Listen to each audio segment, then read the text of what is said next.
वृद्धा उद्धार। भटली ब्लॉक सदर भटली रे एक असहाय वृद्धा को मुमूर्षु अवस्था रे उद्धार करा जायछि।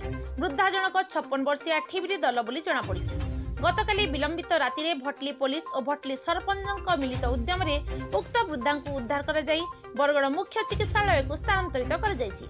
जे कि निज कुड़िया घरे न खाई न पी पड़ी रहिथिले। पाख पड़ोशी मानक कहवा अनुसार वृद्धा नाम ठिबरी दल और तांकर के संपर्क नाहंती। तेबे से प्राय 2 ରୁ 3 दिन हेबो निज घर न बाहरिबार देखि से स्थानीय सरपंच किशोर कुमार बेहरा को ए विषय खबर देथिले। खबर पाई सरपंच श्री बेहरा भटली थाना अधिकारी रंजित नायक को जणाइबा सह 108 एम्बुलेंस को खबर देथिले। पर स्थानीय बासिंदा एवं सांबादिक अर्जुन साहू तथा राजेश कुमार मिश्र सहायता रे ठिबरी दल को तांको निज घर उद्धार करी 108 एम्बुलेंस जोगे बरगड़ मुख्य डाक्तरखाना को पठा जायतिला।